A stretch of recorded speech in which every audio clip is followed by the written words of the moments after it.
Aujourd'hui, j'ai reçu un mail de l'État français. Il me disait que j'avais une amende, que le montant avait doublé et que j'allais perdre des points sur mon permis. Ce mail avait l'air parfaitement officiel et pourtant c'était une arnaque. Et dans cette vidéo, on va démonter tout le scénario de A à Z. Le mail, le site, l'infrastructure et les groupes derrière ce genre d'attaque. Et surtout, comment éviter de tomber dedans. Donc faites attention à ce que vous faites car on n'est pas dans le monde des bisounours. Le phishing ou hameçonnage est aujourd'hui la première porte d'entrée des cyberattaques. Selon cybermalveillance.gouv.fr, c'est la menace numéro 1 pour les particuliers et les entreprises en France. Et ce n'est pas un hasard. Depuis 2020, plus de télétravail, plus de services en ligne, plus de stress administratif. Résultat, les attaquants n'attaquent plus des serveurs, ils attaquent des humains. L'urgence, la peur, l'autorité, c'est exactement ce que vous allez voir. Voici le mail que j'ai reçu, il se fait passer pour l'hentai. Il parle d'amende, il parle de majoration, il parle de points retirés. Tout est fait pour provoquer une réaction immédiate. Mais regardons de plus près. L'adresse de l'expéditeur n'est pas un domaine en .gouv.fr. Le ton est pressant, il y a une menace implicite et surtout, on me demande de cliquer. Règle numéro 1, une administration française ne vous demande jamais de payer via un lien reçu par mail. Quand on clique, et n'oubliez pas, il ne faut jamais cliquer. Mais j'ai cliqué. On arrive sur un site qui ressemble énormément à un site officiel. Même design, même vocabulaire, même couleur, mais le domaine est faux. Ce n'est pas un site de l'État. Et surtout, certaines lettres ne sont même pas françaises. Les attaquants utilisent ce qu'on appelle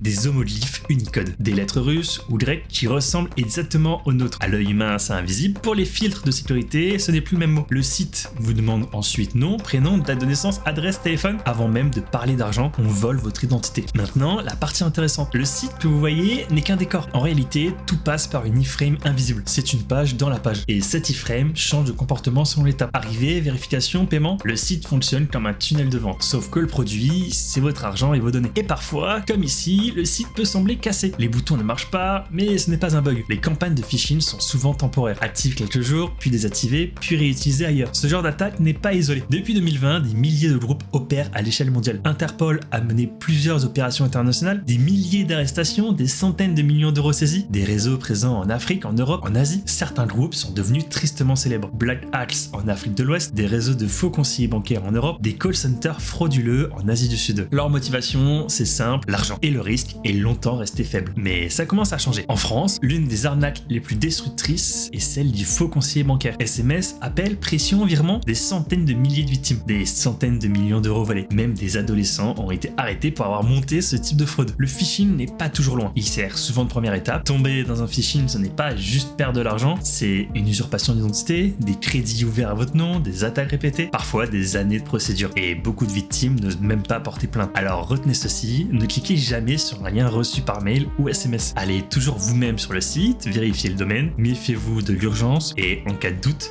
ne faites rien. Pour les amendes, le seul site légitime est celui de l'Agence nationale de traitement automatisé des infractions via amende.gouv.fr. Et pour signaler une arnaque, plateforme officielle ou votre banque immédiatement. Le phishing moderne ne ressemble plus à une arnaque, il ressemble à l'administration. Et c'est pour ça qu'il fonctionne. Si cette vidéo peut éviter une seule victime, alors elle aura servi. N'oubliez pas de donner votre avis en commentaire, dites-moi si vous êtes déjà fait avoir et partagez-la. Mais surtout, restez vigilants.